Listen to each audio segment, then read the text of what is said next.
പഹൽഗാം ഭീകരാക്രമണത്തിൽ പങ്കുള്ള 2 ഭീകരരുടെ കൂടി വീടുകൾ തകർത്തു.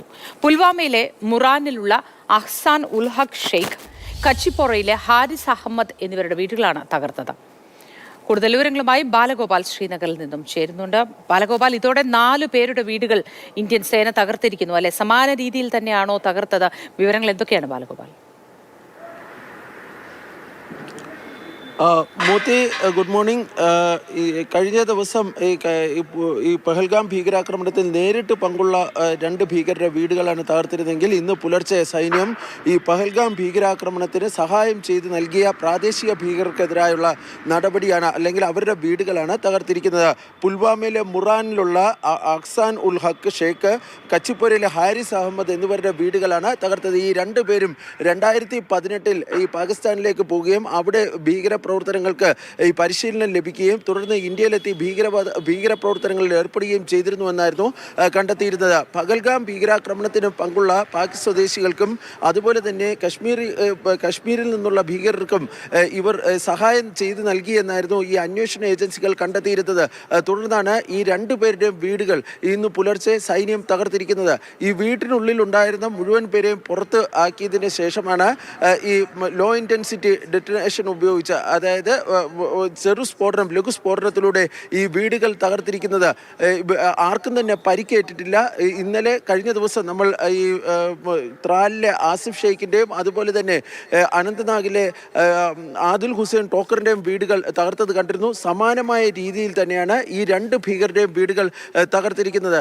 കരസേനാ മേധാവി ജനറൽ ഉപേന്ദ്ര ദ്വിവേദി ഇന്നലെ ജമ്മു കാശ്മീരിൽ ഉണ്ടായിരുന്നു. അദ്ദേഹം വളരെ വിശദമായി തന്നെ ഈ നിയന്ത്രണ രേഖയിലെയും അതുപോലെ തന്നെ കശ്മീരിലെയും സുരക്ഷാ ക്രമീകരണങ്ങൾ സംബന്ധിച്ച് വിലയിരുത്തലുകൾ നടത്തുകയുണ്ടായി. കശ്മീരിലെ മുഴുവൻ ഈ ടൂറിസ്റ്റ് കേന്ദ്രങ്ങളിലെയും സുരക്ഷാ ഓഡിറ്റിംഗ് നടത്തുവാൻ വേണ്ടി സൈന്യം തീരുമാനിച്ചിട്ടുണ്ട്. ഈ ദക്ഷിണ കശ്മീരിൽ ഈ ഭീകരർക്കെതിരെ ശക്തമായ നടപടി സ്വീകരിക്കുന്ന ഈ വിക്ടർ ഫോഴ്സസിന്, അതായത് രാഷ്ട്രീയ റൈഫിൾസിന്റെ വിക്ടർ ഫോഴ്സസുമായി കരസേനാ മേധാവി തന്റെ ശ്രീനഗർ സന്ദർശനത്തിനിടെ കൂടിക്കാഴ്ച നടത്തുകയും ചെയ്തിരുന്നു. ഇതിനുശേഷമാണ് ഈ മുഴുവൻ സ്ഥലങ്ങളിലും സുരക്ഷാ ഓഡിറ്റ് നടത്തുവാനും വേണമെങ്കിൽ സൈന്യത്തിന്റെ പുനർക്രമീകരണം, അതായത് സൈനികരെ വിന്യസിക്കുവാനും വേണ്ടി തീരുമാനിക്കുകയും ചെയ്തിരിക്കുന്നത്. ഏതായാലും കർശനമായ നടപടികളാണ് ഈ ഭീകരർക്കെതിരെ ഈ സൈന്യം ഈ ജമ്മു കാശ്മീരിൽ സ്വീകരിച്ചു വരുന്നത്. മോത്തി, ബാലഗോപാൽ, ഇപ്പോഴും അവിടെ കർഫ്യൂ ആണോ?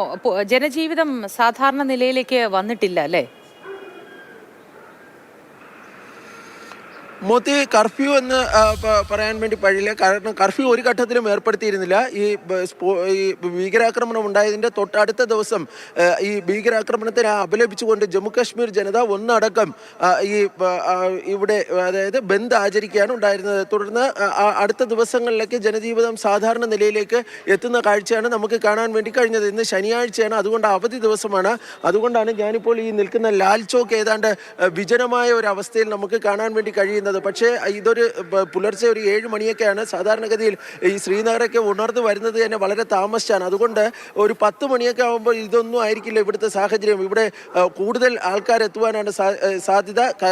കശ്മീരിൽ ഏതായാലും ഈ ജനജീവിതം സാധാരണ നിലയിലേക്ക് വരികയാണ്. ഇന്നലെ തന്നെ നമ്മൾ മലയാളികളായ ഒത്തിരി വിനോദസഞ്ചാരികളെയും മറ്റും കണ്ടിരുന്നു. കാരണം ഈ ആദ്യത്തെ 2 ദിവസം, അതായത് ഭീകരാക്രമണത്തിൻ്റെ തൊട്ട് 2 ദിവസങ്ങളിൽ ഈ ആൾക്കാരുടെ എണ്ണമൊക്കെ കുറവായിരുന്നു. പക്ഷേ വീണ്ടും പഴയതുപോലെ തന്നെ ഈ സഞ്ചാരികളൊക്കെ എത്തുന്നുണ്ട്. അവരുടെ കുത്തൊഴുക്ക് പോവില്ല. ഏതായാലും 1-2 ആഴ്ചകളൊക്കെ കഴിയുമ്പോൾ വീണ്ടും പഴയ സ്ഥിതിയിൽ തന്നെ കശ്മീർ എത്തുമെന്ന് തന്നെയാണ് നമുക്ക് പ്രതീക്ഷിക്കാൻ വേണ്ടി കഴിയുന്നത്. ശരി ബാലഗോപാൽ.